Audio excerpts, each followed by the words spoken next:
Okay, so we'll be talking about blue-green infrastructure. I will first kick off with what exactly it means. But basically, green infrastructure term comes originally from gardening, from horticultural communities, and propagated, for everybody's use.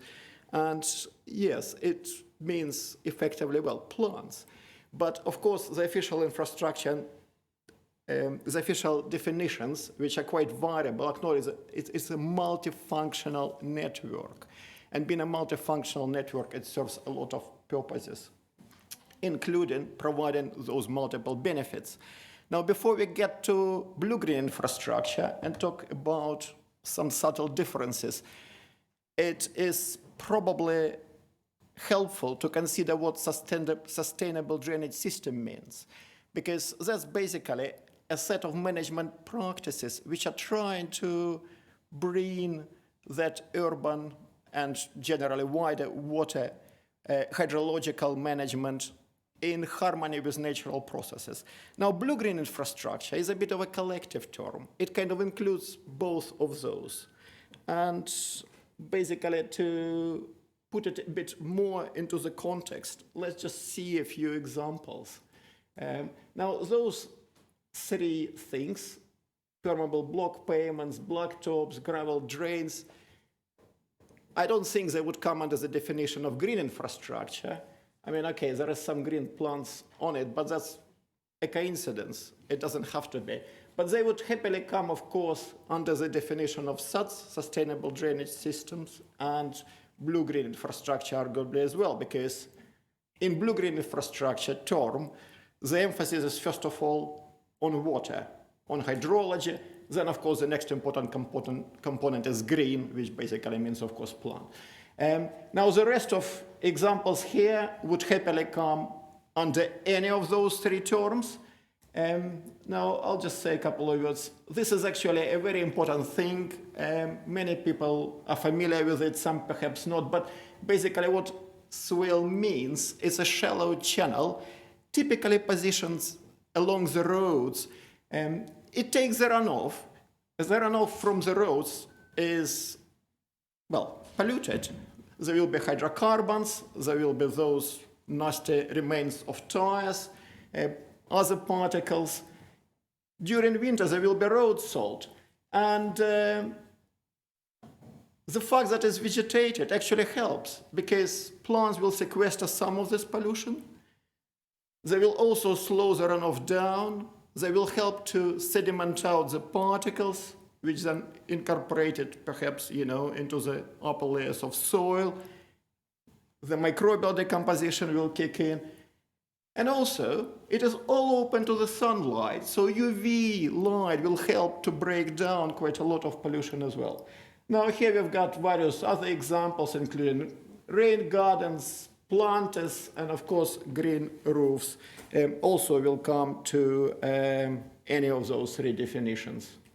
Now, talking about green roofs, that's a study, a couple of studies actually here we've done in Edinburgh, and I am not going to go into all the details I would have liked to go into, so I kind of try to put some references as the footnotes of each slide, and sometimes in any other places, so you could go into the papers if of any interest and have a look.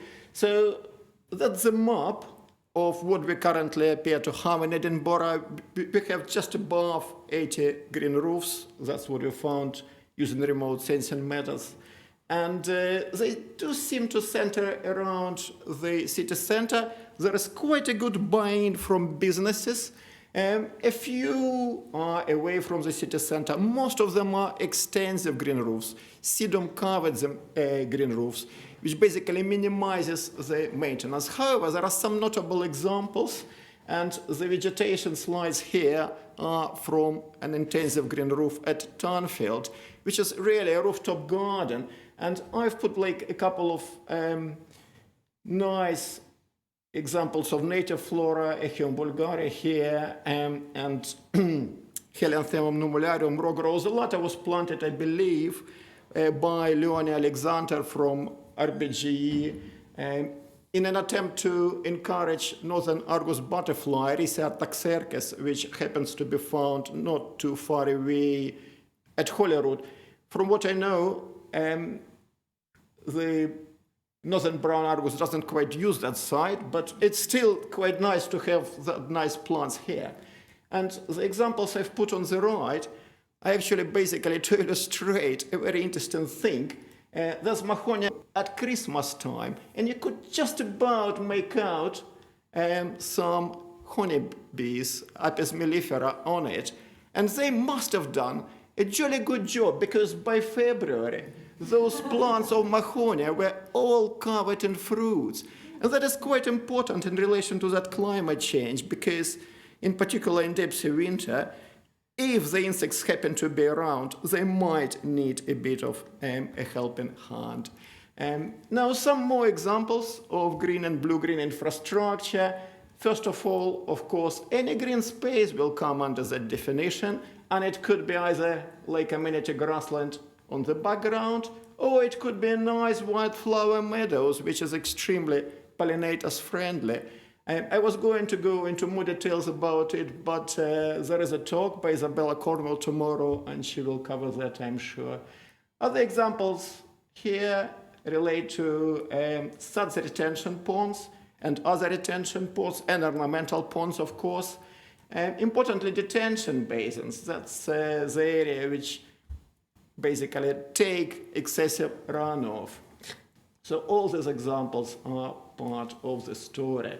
Now, hydrology and plants, and generally hydrology and biological organisms are interlinked in so many ways that hydrology is particularly important, in my humble opinion, to understand. Understanding the hydrology and understanding what plants are linked to different habitats, whether it is xerophytic community or mesic habitats or aquatic habitats, is actually helpful, because it helps our interpretation of what we see on the ground. And that example of Juncus bufonius, just on a passing bigger, tells us immediately that's where the water must be trickling down. So there must be some temporary little water courses there, otherwise it won't be there. Now, on the left is a much more rare organism. That's not a plant, of course. That's a fungus, and it's quite a rare one. That's what we found in Bozinj Reserve in a drainage ditch, in a shallow ditch. And actually, when you read about ecology of this fungus, you realize it likes wet areas. So it is actually quite symptomatic that it does occur in ditches. And generally, ditches are very good habitats for many things, including bryophytes, which I hope David Chamberlain might mention tomorrow in more detail, and many other wildlife. Now, having had these examples, I'd like to introduce some further concepts. So first of all, water-sensitive urban design, that comes from Australia, but is quite widely used. And that basically focuses on integrating water cycle management in planning and design. And then finally, two very, very similar concepts. Blue-green cities, which originates from Britain mainly, and sponge cities, so that's perhaps the most encompassing one, coming from China. And those two effectively include everything we've already talked about. They do put emphasis on water security, on ecology. In particular, the Chinese concept puts a lot of emphasis on the ecosystem services. Now, it also needs to be said that in practice, however, all these terms I mentioned and a number of other system terms actually used interchangeably. So there are multiple benefits provided by green and blue-green infrastructure, and that relates to alleviation of flood risks, water quality improvements, positive effect on climate, enhancement of biodiversity, because those features they enhance it directly, but they also act as stepping stones and wildlife corridors, of course. There are very good effects on recreation and amenity value, and of course improvement for air quality, among others. I would now like to say a couple of words about evaluation of those benefits, and we will look at this case study as well. Now, there is a number of methods I put here. I cannot really go into details, but they all have some problems. They're actually not straightforward to apply. You do have to have your wits around what you're actually doing with the software, if it is a software tool, with contingent valuation, which is basically asking people what they're willing to pay for any particular service. There are also, in my experience, quite considerable limitations, but they're all useful. They're all useful despite this one-size-fits-all approach.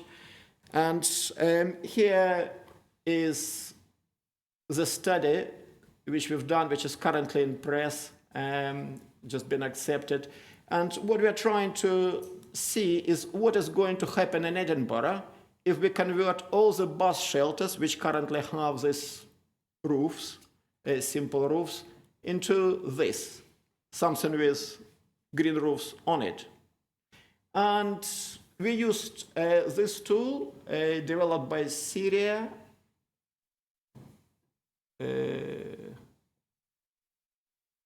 This tool, sorry.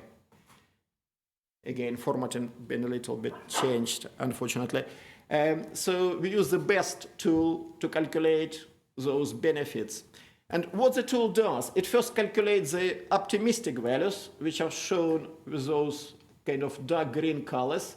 And then it applies the stringent kind of confidence procedure to calculate conservative estimates, like much smaller bars with lighter colors. So the real value, hopefully, will be somewhere in between those two, but for purposes of comparing with costs, it's, of course, first of all, you need to use a conservative estimate. And two things have emerged. First of all, if we are talking about biodiversity, then comparing to other benefits, the value is actually relatively limited. There is still quite considerable value, but other benefits, in particular amenity, education, and air quality, seems to top the lot.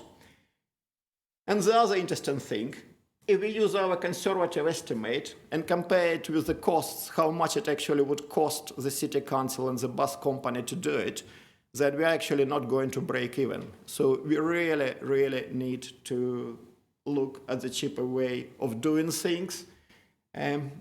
Or perhaps hope for the best, because remember, we just use conservative estimate. If you use optimistic estimate, then yeah, you're much in profit in terms of ecosystem services.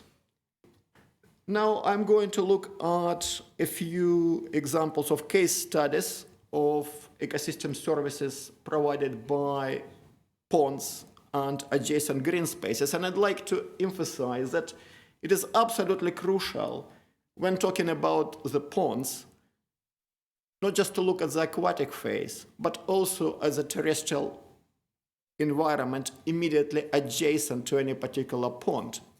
And it's absolutely not possible to separate the two.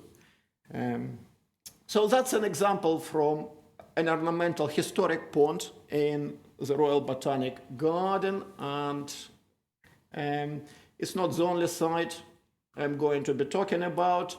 I'm going to be referring to Granton here, Blackford, which is just next to King's Building, Oxgunk and Juniper Green in the south in Edinburgh, and a couple of sites, Appleton and Elleburn in West Lothian. So the RBG pond is, as you've already seen, and hopefully many people know it, is an extremely nice feature. It's a huge draw for the public. Here you have an evidence of the local artist group actually painting the pondscape. arguably, most visitors to the garden would actually come and have a look at the pond. There is a lot of student projects dealing with it. There are school groups visiting. So in all those respects, ecosystem services, are very, very valuable. Now, admittedly, the water quality has some problems. How could we put it?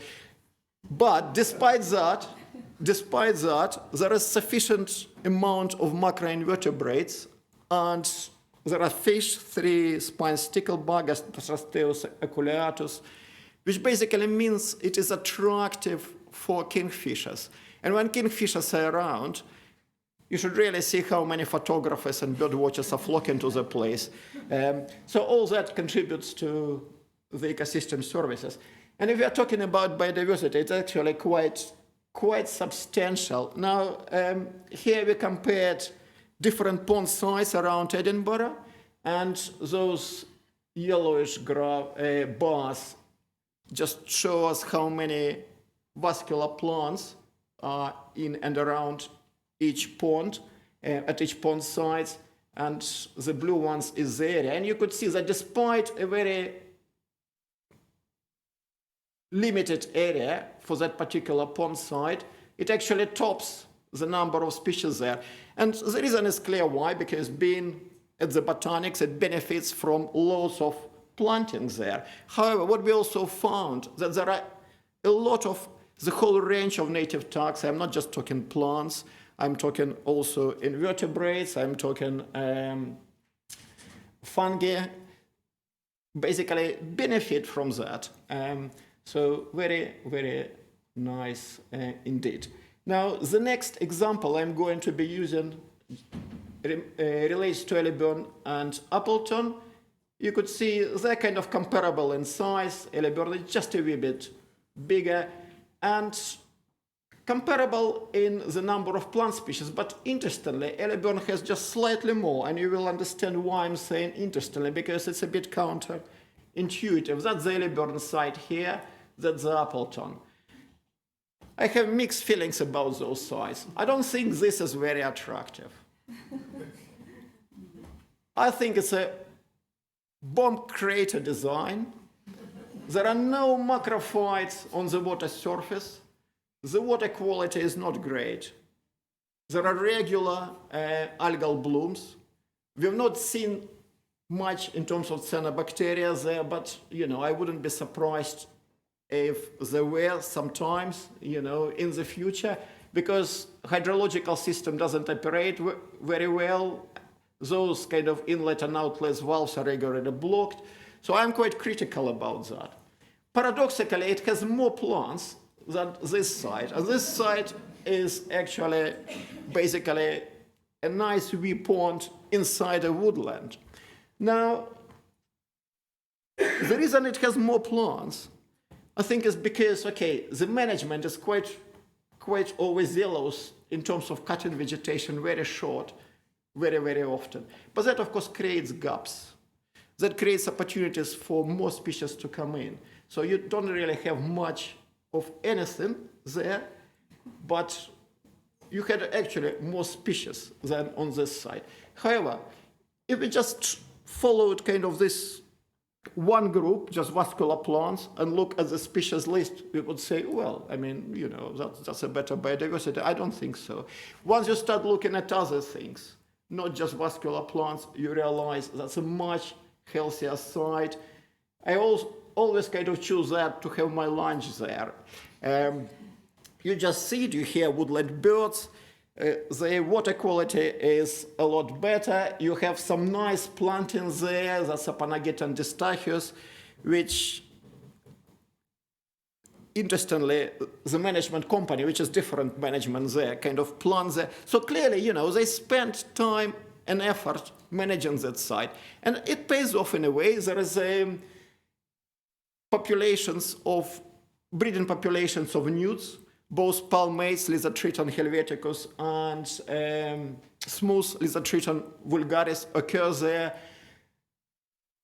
There are other amphibians. There are both Rana temporaria, common frog, and buffa toad there. basically a lot better site, but just it's impenetrable. It's behind this fence. It's also surrounded by a thicket of very thorny shrubs. So in my humble opinion, the amenity values for the public of both sides is quite low. Here because it's just not very attractive in my humble view, and here because you can't get to it. Absolutely. So it makes me think that perhaps when we are talking about amenity value, it would be worth distinguishing between potential value, realized value, and actually delivered value. And I would argue that the realized value here is quite good, but the delivered value is very, very low, and there is a lot of scope for improvement in that regard. I would like now to look at the Blackford Pond site, which is just not far from KB in the heart of Edinburgh. And again, we are talking about not just pond itself, which is quite big, but talking about this area around the pond. I think there are some allotments with John's allotments somewhere there around it, contributed to some pollution over here.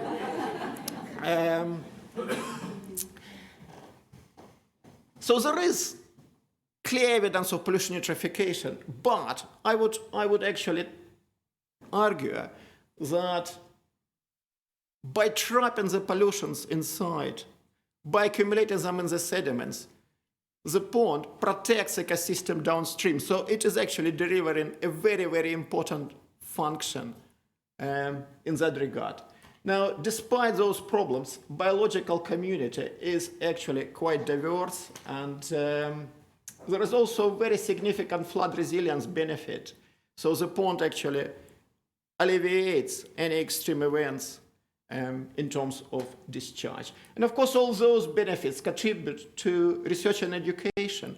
For many years, it's been used as a nature-based laboratory, and there are calls, to actually nominate as a globally important site. David Mann has used the site to describe lots of species of diatoms, for instance. There are lots of student projects on various types of biological organisms, definitely from Edinburgh University, but I think from RBG as well, and from other institutions around Edinburgh. So a very, very important function there. I tried here to summarize some of the relationships. I'm not going to go into detail. I cannot. Time wouldn't let us. But if you are interested, please do read the paper in blue-green systems.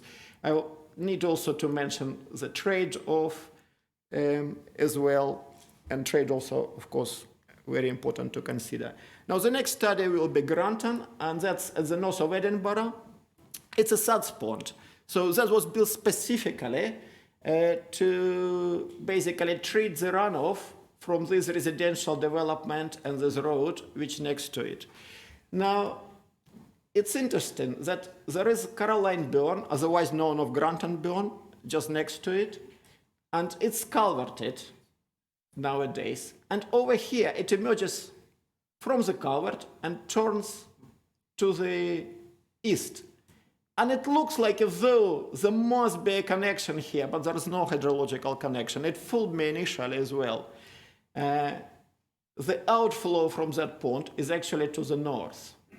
So those systems are not connected hydrologically, although, of course, ecologically they're connected, because this part on the right is basically a Granton Burn wetland.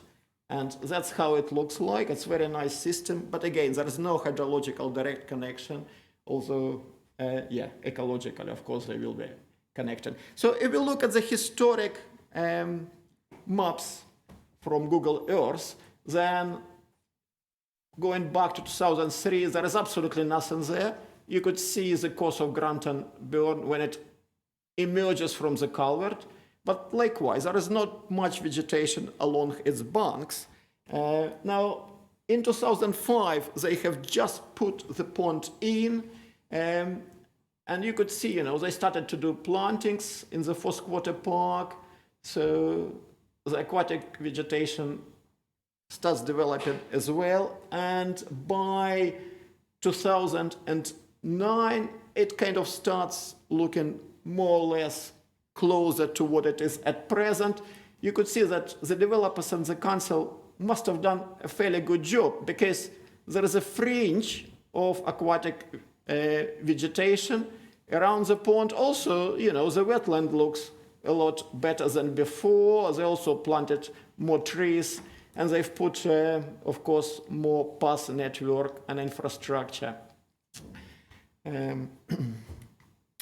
So hydrological modeling of this system that was led by Steve Birkinshaw from Newcastle actually allows us to calculate the throughput of water and the residence time, how much water on average actually spends in the pond. We could see that actually increases in warmer periods of the year, basically during the summertime. And that is important because it helps us to understand the conditions under which the organisms in the pond actually occurring.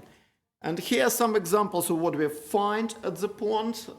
Most of photos here are by Derek Christie, who was involved also in our project. Now, on this panel, we show macroinvertebrate indices, which basically help to assess the biological water quality.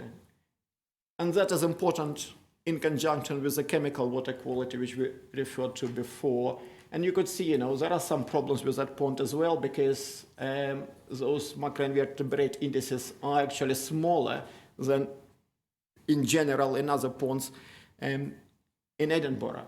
Now, in terms of this nice diversity, and that's just a snapshot, we've got really a lot of planktonic species there.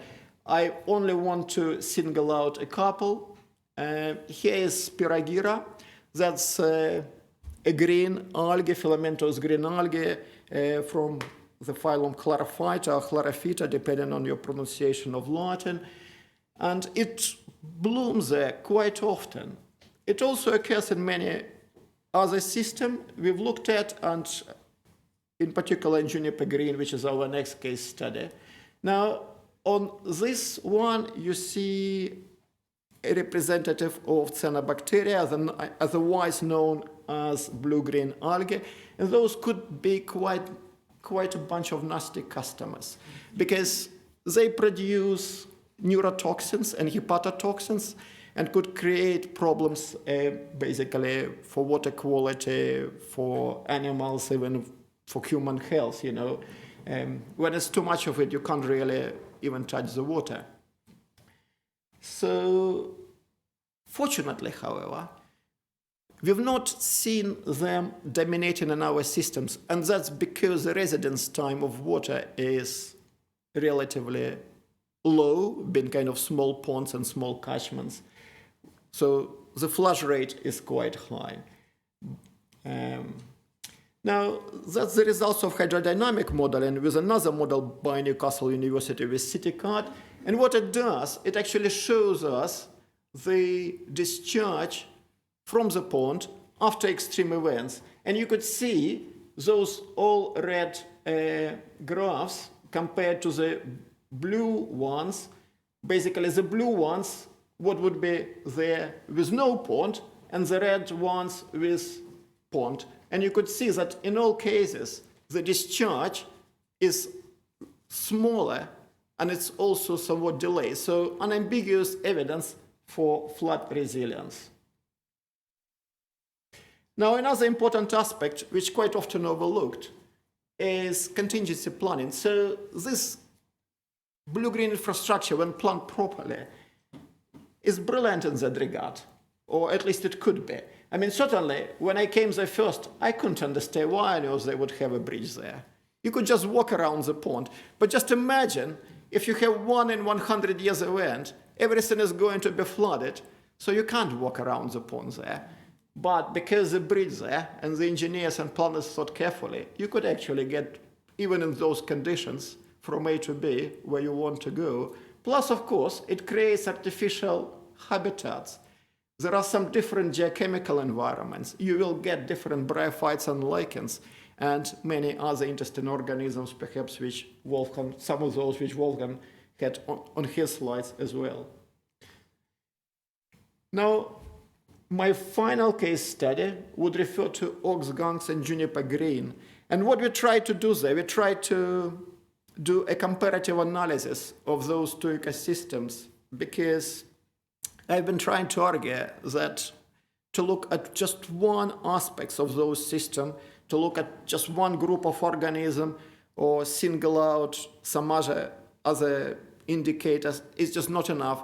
To understand of what's going on, you need to look at the detail, at the interactions between various things, and best compare those systems between them, perhaps to understand the patterns better, but also to feed back to the management and future planning. So ox gungs is bigger for a start. Juniper green is a really tiny, nice, wee tiny pond. Now ox gungs is bigger, and therefore it has a lot more vascular plants, just over 100. Now juniper green site has only 22, if I remember rightly. Sadly, some of them are problematic. There is crassula there that could get potentially very nastily invasive. However, if you look at the bryophyte numbers, then, they're not too different. There is actually some nice bryophytes here, in particular Phaeoceras levis, which David Chamberlain and myself found there during a survey. That's a very rare hornwort. I think David probably will correct me if I'm wrong. I think it's just a couple of sites. I will mention it later on. Thanks, yeah. So the heterogeneity here is a lot bigger compared to its size. Now, other interesting things, of course, relate to the fact that there is fish here, again, Gasterosteus aculeatus. There is no fish here. Consequently, we've got a very nice, healthy breeding population of Lizotreton helveticus, palmate newts. There are no newts here. In fact, there was one newt record by Nature's Court, and we actually think that, unfortunately, the site is acting as a sink for the newt population. Now, we also need to think what is going to happen to those systems in various scenarios. What we investigated in that paper is what is going to happen to the ponds, and we just started to install green roofs everywhere. Sounds like a good idea, isn't it? Green roofs, yes, of course it is, but the green roofs will bring certain improvements of biodiversity, fair enough, and that's a great thing. They will, of course, also lead to the deterioration of the water quality in the ponds. Why? Simple, because green roofs capture a lot of runoff. It is then used in evapotranspiration. So less water is coming to the ponds, consequently less dilution factor available for the pollutants which are accumulated in the ponds. And those little things, those trade-offs, really should be thought very carefully about when we are trying to plan those systems. Everything is interconnected, should be thought in context and in terms of unexpected indirect relationships. Now, talking about what is happening to algae in those ponds. So they, of course, react on the conditions in terms of hydrochemistry and hydrology. And what I've tried to put here is a typical situation during the warmer period of the year. We have increases in the residence time.